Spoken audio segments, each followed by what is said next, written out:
Susah untuk loh, susah loh teman-teman, susah loh teman-teman. Beliau ini orang sibuk banget, jadi dia ngasih waktu sebentar buat saya. Barusan katanya kalau, barusan katanya kalau sudah ada kerjaan saya tinggal biarin katanya. Jadi saya bilang ya ambil poin-poinnya aja, kayak gitu. poin-poinnya saja. Ya mungkin nanti Ustadz Khairul nanti akan memperjelas lagi di dalam videonya. Mudah-mudahan informasi ini bermanfaat. Min. Akhirul kalam. Ya. Bismillahirrahmanirrahim. Assalamualaikum warahmatullahi wabarakatuh. Sahabat-sahabat yang dirahmati Allah Subhanahu wa taala. Apa kabar kalian semua? Jumpa lagi di vlog saya Khairul Azam Al-Farizi. Dan di vlog kali ini teman-teman saya ingin berbagi informasi termasuk kabar gembira dari Kota Makkah Al-Mukarramah tentang akan dibukanya kembali Masjidil Haram dan juga kalau tidak salah umroh juga akan dibuka. Tapi apakah ini umroh untuk orang-orang yang di luar Saudi sudah diperbolehkan atau tidak? Maka nanti kita akan bertanya kepada sahabat saya yang sekarang memang sudah bermukim di Arab Saudi dan juga beliau ini adalah salah seorang pengamat eh, perpolitikan Arab Saudi dan juga pengamat kabar-kabar di Arab Saudi karena saya juga sering mendapatkan kabar itu dari beliau. Jadi banyak teman-teman yang bertanya, Ustadz dapatnya kabar dari mana sih sebenarnya? Ya inilah dia update beritanya dari beliau, kurang lebih seperti itu, walaupun tidak semua seperti itu. Nah, saya perkenalkan dulu, beliau ini adalah salah seorang mutawif, juga teman, juga sahabat, saudara saya. Beliau adalah Ustadz Bashir Al-Hamid dan saya sekarang sudah tersambung dengan beliau. Assalamualaikum Ustadz. Waalaikumsalam warahmatullahi wabarakatuh. Gimana kabarnya nih Ustadz? Alhamdulillah khair. Kabar Masya kami di sini Allah. alhamdulillah walaupun di tengah-tengah wabah COVID-19 yang sedang merebak, kami tetap dalam kondisi prima. Mudah-mudahan kondisi ini terus bertahan sampai corona diangkat oleh Allah Subhanahu wa taala. Amin, amin, amin ya Rob. Ustadz, Terus saya ingin bertanya nih, karena saya mendapatkan informasi yang beredar banyak, saya mendapatkan kiriman dari teman yang berada di Arab Saudi bahwa mungkin saya sudah kirimkan ke antum atau antum sudah mendengarkan kabar sebelumnya bahwa Masjidil Haram akan dibuka tidak lama lagi. Apa betul itu Ustadz?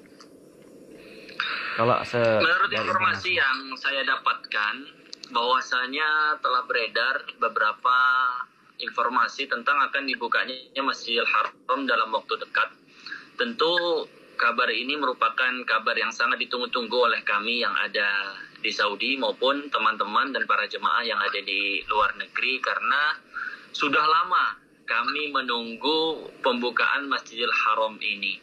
Tapi alhamdulillah kami sudah mendapatkan kabar dan kabar itu tidak hoax.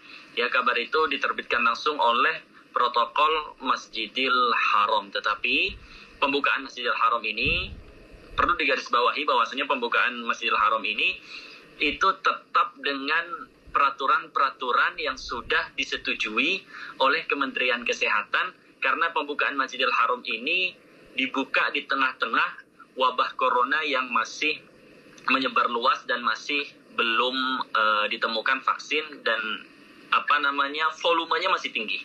Jadi beberapa peraturan, beberapa protokol itu akan diterapkan secara ketat oleh pihak Masjidil Haram. Oke, jadi saya kan juga ikut membaca itu Ustadz, tentang protokol surat yang beredar tadi yang saya kirim juga itu. Apakah sama itu suratnya dengan yang antum baca? Betul, ini saya sedang buka di web di komputer kami. Oke. Dan ini merupakan informasi resmi yang diterbitkan oleh protokol Masjidil Haram. Jadi teman-teman nanti untuk persyaratannya, peraturannya ini tidak jauh berbeda dengan peraturan-peraturan yang dulu pernah dikeluarkan pada saat akan dibukanya Masjid Nabawi. Ya, Masjid Nabawi dulu, ya kan, Masjid Nabawi dulu akan dibuka. Itu banyak peraturan yang harus diterapkan, yang harus ditaati oleh para jemaah yang akan melaksanakan sholat di dalam Masjid Nabawi. Nah, peraturan ini itu tidak jauh berbeda dengan peraturan yang sudah diberlakukan di Masjid Nabawi. Dan peraturan untuk pelaksanaan tawaf dan akan dibukanya umroh itu tidak jauh berbeda dengan peraturan yang berlaku di haji. Jadi yang perlu kita yang perlu kita perhatikan di sini ada tiga tahap. Tahap pertama adalah pembukaan untuk para jemaah yang ingin sholat. Nah, untuk para pembukaan Masjidil Haram untuk para jemaah yang ingin sholat itu tidak jauh berbeda peraturannya dengan yang sudah berlaku di Masjid Nabawi. Nah, untuk pembukaan tawaf saja, kan nanti setelah pembukaan sholat ini sukses, maka akan dibuka untuk tawaf, bukan umroh. Tawafnya saja. Nah, kemudian ketika akan dibuka tawaf ini, maka peraturan tawaf ini tidak jauh berbeda dengan peraturan tawaf yang kemarin baru saja diterapkan Saudi pada saat haji. Tawaf ifadah. Tawaf ifadah. Tawaf ifadah mau tawaf wada ataupun tawaf kudum kemarin itu tidak jauh berbeda. Nah, untuk setelah pembukaan tawaf ini sukses, maka nanti akan dibuka kembali umroh. Jadi bukan hanya tawaf, jadi ada sa'inya nanti. Ada tawaf, ada sa'i. Jadi umroh itu akan dibuka terakhir. Kenapa? Karena memang rangkaian umroh ini agak panjang dan membutuhkan peraturan yang betul-betul ketat. Dan peraturan umroh ini baik tawafnya maupun sa'inya itu tidak jauh berbeda dengan para jemaah haji yang kemarin melaksanakan tawaf kudum dan tawaf ifadah. Demikian. Kalau menurut antum ini semacam uji cobakah atau bagaimana nih Ustaz? Apakah ini kalau saya sih kayak melihatnya itu kayak gimana ya? Semacam kalau seumpama nanti sholat dibuka, kalau penyebarannya masih sama mungkin tawaf akan dibuka. Setelah tawaf dibuka mungkin penyebarannya juga tidak terlalu meningkat, mungkin umroh dibuka kembali. Apa seperti itu apa gimana? Apa seperti uji coba apa gimana kah ini? Kalau prediksi saya ini bukan uji coba ya. Karena uji coba itu sudah dilaksanakan Saudi pada saat haji kemarin dan itu 100% sukses ya. 100% sukses. Saudi sangat bangga dengan pelaksanaan haji yang sangat teratur. Kemudian dinyatakan 0% tidak ada yang terinfeksi virus COVID-19. Dari awal sampai akhir. Makanya karena mereka sukses ya dalam menerapkan haji kemarin, karena baik dalam penerapan di Arafahnya, di Musdalifahnya, di Minanya, bahkan pada saat pelaksanaan sholat dan pelaksanaan tawaf dan sa'i di Masjidil Haram itu semuanya sukses, maka mereka saat ini mengeluarkan protokol baru yang peraturannya tidak jauh berbeda dengan kemarin, tapi ini khusus untuk pelaksanaan sholat di dalam Masjidil Haram untuk tawaf saja, dan kemudian nanti insya Allah akan dibuka untuk umroh. Kalau misalnya ini dinilai percobaan sih enggak ya, ini bukan percobaan kalau menurut saya, karena Saudi sudah pengalaman dari haji yang kemarin. Hanya saja ini adalah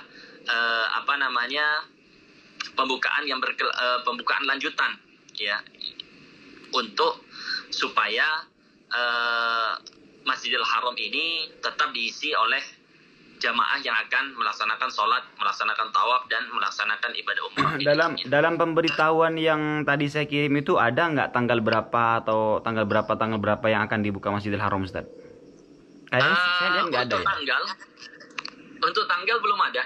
Ya, untuk tanggal belum ada, dan untuk hari juga belum ada, bulan juga belum ada, jadi belum ada waktu yang ditentukan secara pasti oleh protokol Masjidil Haram. Ini hanya sebagai surat edaran bahwasanya Masjidil Haram akan dibuka dalam waktu dekat. Soalnya itu banyak banget, jadi takutnya saya ketika baca itu takutnya ada yang kelewat seperti itu, Ustaz. Kalau tidak salah, pintu masuk dan pintu keluar jamaah itu juga berbeda. Betul apa tidak itu, Ustaz? Betul.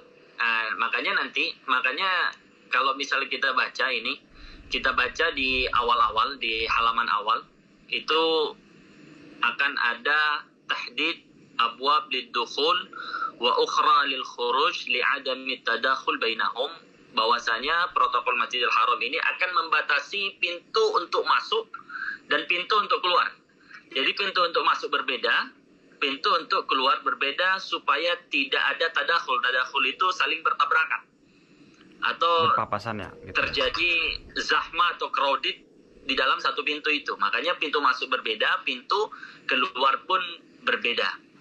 Seperti itu. Baik itu dalam pembukaan untuk sholat pembukaan untuk tawaf maupun pembukaan untuk umroh nanti. Tidak ada nanti misalnya pintu Malik Fahad misalnya dibuka, itu hanya untuk masuk saja. Misalnya keluarnya nanti mungkin di tempat sa'i, atau keluarnya di pintu Haji, atau keluarnya nanti di pintu yang selain Malik Fahad seperti Iya, itu. pintu masuknya memang dari, kalau saya lihat kalau nggak salah itu dari pintu Malik Fahad kalau tidak salah pintu masuknya. Betul, betul, sama kayak haji kemarin. Jadi Dan yang di situ dibuka juga pintu harus Malik Fahad. melewati, kalau tidak salah harus melewati kamera pemantau suhu badan kalau nggak salah di situ ada. Betul, betul. Di sini disebut juga bahwasanya nanti akan ada kamera. Kamera itu gunanya untuk mengidentifikasi suhu para jemaah yang masuk ke dalam. Jadi tidak lagi dicek manual, dicek langsung dengan kamera. Jadi petugas kesehatan itu tinggal berdiri mengawasi layar.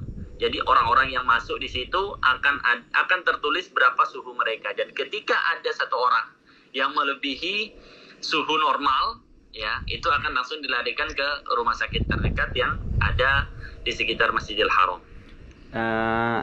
Tentunya saya ingin bertanya nih, Tad, yang ditunggu-tunggu oleh kaum muslimin. Di situ kan tadi antum sebutkan bahwa fase ketiga itu adalah pembukaan umroh. Di fase ketiga itu antum melihat apakah pembukaan umroh itu hanya untuk orang-orang Arab yang berada di dalam Arab Saudi saja, atau juga nanti akan dibuka untuk seluruh dunia? Apa gimana itu, Ustaz? Untuk pembukaan umroh ini, ya, untuk pembukaan umroh ini, kalau saya prediksi di sini tidak disebutkan apakah untuk domestik saja ataupun dibuka juga untuk internasional, tidak disebutkan secara jelas ya di sini. Cuman di sini saya membaca, kalau tidak salah, soalnya tadi saya juga baca, kalau tidak salah katanya bahwasanya cuma untuk Makkah dan Madinah itu, Ustaz. Ada nggak di situ coba? Enggak. Kalau untuk Madinah tidak. Jadi hanya untuk orang-orang yang tinggal di kota Mekah. Kalau tidak salah, ya. Hanya untuk orang-orang yang tinggal di kota Mekah saja. Kalau misalnya di luar kota Mekah itu, bahkan pada hari Jumat, itu mereka harus membuat tasrih yang ada di aplikasi Tawakkalna. Untuk yang di luar Mekah secara harus online. mempunyai tasrih. Harus mempunyai tasrih dan bikinnya itu secara online di aplikasi Tawakkalna. Berarti bisa dibilang pembukaan Masjidil Haram ini juga terbatas kalau seperti itu. Bisa dibilang seperti itu, Ustaz. Sangat terbatas, sangat terbatas. Sangat terbatas. Bahkan disebutkan juga di sini Masjidil Haram itu tidak akan diisi penuh, ya, tidak akan diisi penuh. Dari jumlahnya itu hanya diisi 40% saja. 40%, oke. Lalu berarti begini ya, apa kalau tidak salah berarti seumpama pun dibuka, misalkan seumpama pun dibuka, berarti tawafnya pun akan ada tawaf social distancing seperti kemarin itu ya, haji. Betul, betul, betul. Kalau misalnya kita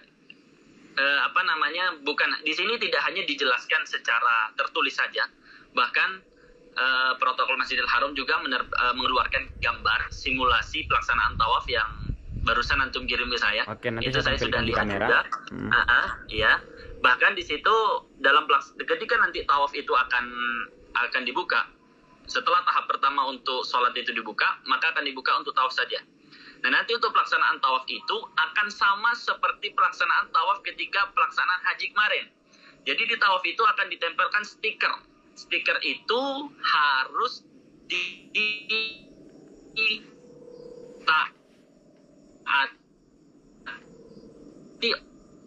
oleh orang-orang yang akan melaksanakan tawaf. Stiker itu nanti akan membatasi kita dengan pelaksana tawaf yang lain. Artinya social distancing akan tetap diterapkan pada saat pelaksanaan tawaf.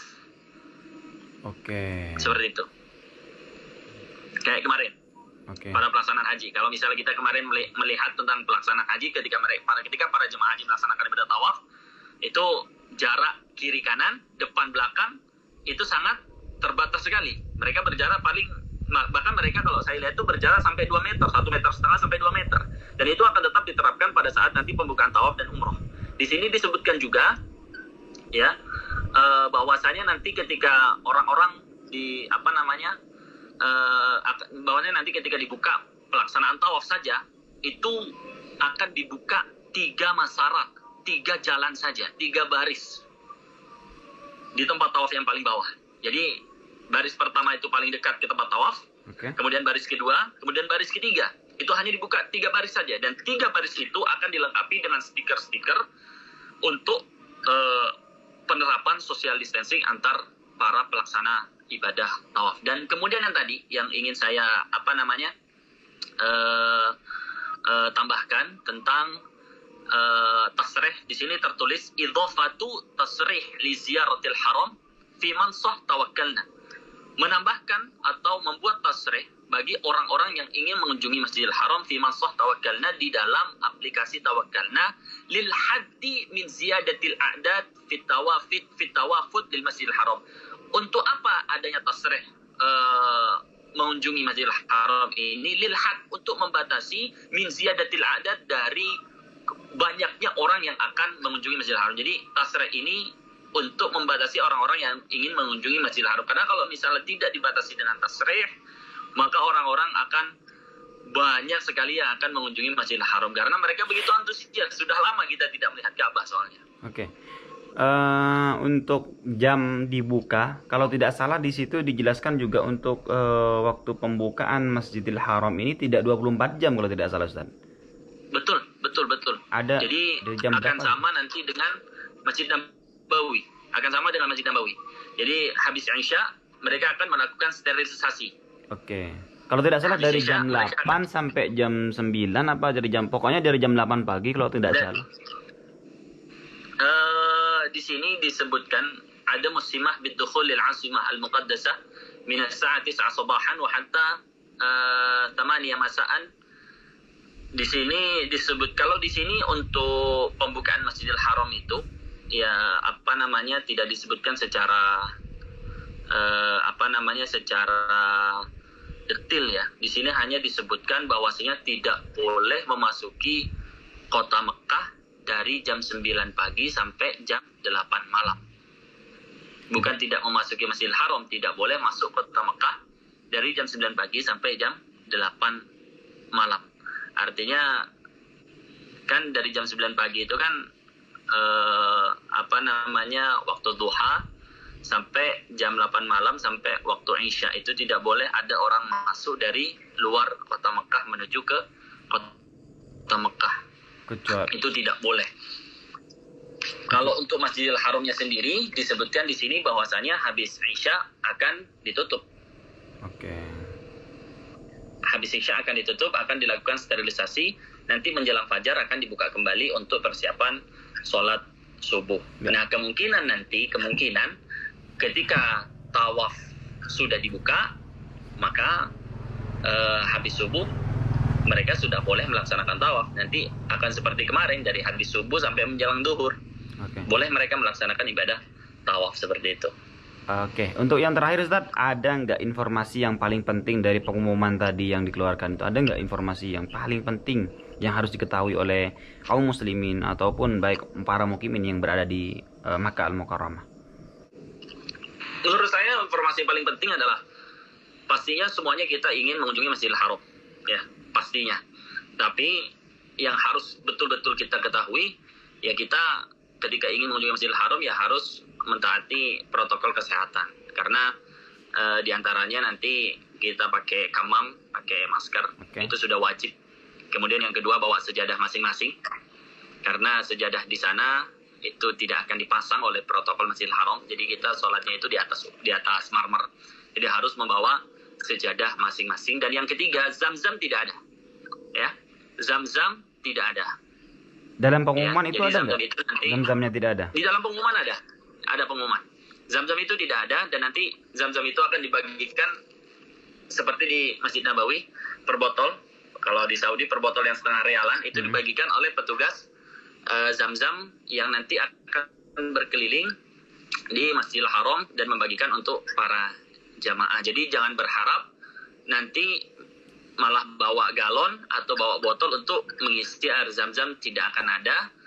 Karena air zam-zam itu sendiri akan didistribusikan dengan botol yang sudah dipersiapkan oleh protokol Masjidil Haram. Dan informasi penting yang kedua adalah informasi ini masih belum pasti akan dibukanya kapan, ya, dan pembukaan ini hanya untuk domestik saja, bukan internasional. Jangan kemudian dengan dibukanya Masjidil Haram ini kemudian nanti banyak orang yang memanfaatkan isu ini, memanfaatkan berita ini untuk menjadikan isu bahwasanya umroh internasional akan dibuka. Tidak ada. Kemarin kita baru saja dengar kabar dari Gaca bahwasanya tidak ada tanggal yang pasti untuk pembukaan penerbangan internasional. Prediksi kira-kira antum prediksi umroh ini dibuka secara normal lah kira-kira. Prediksi aja nih, bukan ini. Kapan tuh kira-kira? Kalau saya memprediksi 2021 sih. 2021. Alasannya? 2021. Alasan saya memprediksi 2021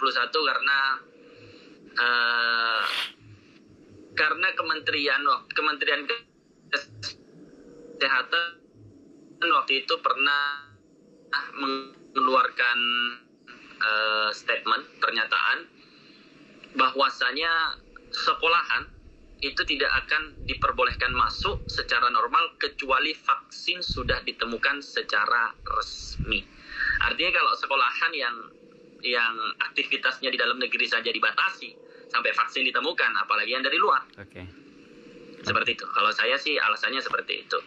Karena vaksin itu sendiri saat ini masih tahap percobaan, baik di Saudi sendiri maupun di luar negeri masih tahap percobaan, masih belum didistribusikan untuk pencegahan secara global. Demikian sih. Kalau menurut saya. Mungkin 2021 baru dibuka secara normal. Oke, prediksi saya kemarin itu tahun baru Islam, berarti Muharram ini sudah buka. Ternyata ini malah yang dibuka cuman untuk domestik. Saya kira untuk internasional kemarin tahun baru Islam sudah bisa dibuka. Ternyata karena vaksin belum ditemukan dan juga penyebarannya juga masih banyak yang tertular atau yang positif. Ternyata ya intinya mungkin pemerintah kerajaan Arab Saudi menunggu virus corona ini agak-agak mereda atau bisa ditertangani atau vaksinnya ditemukan, seperti itu, Ustaz. Seperti itu, betul. Okay. Itu sudah tidak menutup kemungkinan. Kita belajar dari informasi haji kemarin. Betul. Coba kita lihat kemarin informasi haji sebelum dilaksanakan haji. Sudah banyak desas-desus akan dibuka untuk global, akan dibatasi sekian. Ternyata Ternyata Saudi hanya untuk domestik saja. Makanya untuk umroh ini betul, Saudi tidak akan main-main untuk hal ini gitu. Jadi mereka akan membuka untuk domestik dulu supaya Masjidil Haram itu tidak selama wabah ini kosong. Dan untuk internasional mungkin Saudi juga masih mengantisipasi. Bukan berarti Saudi melarang, tapi Saudi ingin para jemaah nanti yang akan mengunjungi Masjidil Haram itu dalam keadaan kondisi yang prima dan tertangani dengan baik. Demikian. Oke, Tat. Jadi yang terakhir dari saya, kalau ada informasi penerbangan internasional dibuka atau penerbangan internasional di Arab Saudi dibuka, kabari saya secepatnya karena saya sudah ingin kembali ke Arab Saudi, tidak bisa. Tapi ada kabar loh, antum mungkin dengar apa tidak saya kurang tahu. Tapi untuk penerbangan pesawat charter penerbangan yang dari Jeddah ke Jakarta maupun dari Riyadh ke Jakarta sudah masuk fase terakhir. Maksudnya fase terakhir gimana tuh, Ustaz? Artinya penerbangan terakhir, tidak ada lagi penerbangan selanjutnya. Antum dengar nggak? Belum ada. Karena kalau tidak salah, pesawat yang akan datang ini adalah pesawat terakhir dan tidak ada lagi pesawat selanjutnya untuk pemulangan TKI, TKW dari Saudi menuju ke Indonesia. Kabarnya dari siapa itu, Ustaz? Saya mendapat kabar ini dari teman saya, Ibnu. Ibnu itu orang bandara. Oh, Mas Ibnu.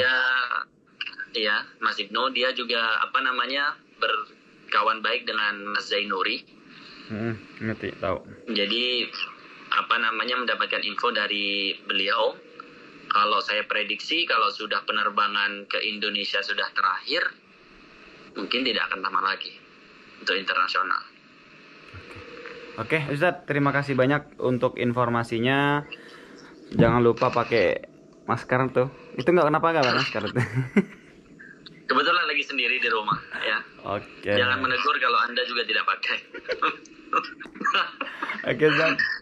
Saya sudah Oke, kangen siap. nih ngumpul-ngumpul makan bareng sama antum. Semoga virus COVID-19 ini segera mereda dan umroh bisa Amin, amin. kembali seperti semula dan kita bisa membawa jemaah seperti sedia kala. Karena Amin, amin. tentunya ini yang ditunggu-tunggu oleh kaum muslimin dari seluruh penjuru dunia. Terima kasih informasinya, Ustadz. Kalau ada informasi lain nanti Satu lagi yang ingin saya sampaikan kepada para pemirsa nanti yang menonton video ini, saya dengan yang menonton video ini dengan Ustadz Khairul. Jadi para penonton Ustadz Khairul nanti jika ada dari informasi yang kami sampaikan, khususnya dari saya yang saya sampaikan, mungkin ada yang kurang tepat atau salah, mohon nanti koreksinya karena kami juga sekedar membaca protokol yang dikeluarkan oleh pihak Masjidil Haram saja. Jadi misalnya nanti ada informasi yang terlewatkan atau yang kita buat lagi klarifikasi lagi. Ya, tidak sempat untuk kami jelaskan karena memang kami cuma mengambil poin-poinnya saja yang paling penting. Betul. Untuk susah loh teman-teman, beliau ini orang sibuk banget, jadi dia ngasih waktu sebentarin buat saya. Barusan katanya kalau sudah ada kerjaan saya tinggal biarin katanya. Jadi saya bilang ambil poin-poinnya aja kayak gitu. Poin-poinnya saja. Ya mungkin nanti Ustadz Khairul nanti akan memperjelas lagi di dalam videonya. Mudah-mudahan informasi ini bermanfaat. Amin. Akhirul kalam, saya astaghfirukum min jami'il khati'at. Assalamualaikum warahmatullahi wabarakatuh. Waalaikumsalam warahmatullahi wabarakatuh. Oke teman-teman, sekian video kali ini. Barusan sudah disampaikan oleh Ustadz Bashir bahwa memang umroh insya Allah akan dibuka, akan tetapi bukan umroh untuk internasional. Prediksi kita memang hanya umroh atau pembukaan Masjidil Haram ini masih terbatas seperti itu. Jadi tunggu saja informasi terbarunya dan banyak-banyak berdoa semoga COVID-19 ini, karena kuncinya ini ada di COVID-19, cepat ditemukan vaksinnya dan penyebarannya bisa diatasi dengan baik oleh pemerintah Kerajaan Arab Saudi sehingga Arab Saudi bisa membuka kembali pelaksanaan ibadah umroh dengan seperti sedia kala. Sampai jumpa di video-video berikutnya. Assalamualaikum warahmatullahi wabarakatuh.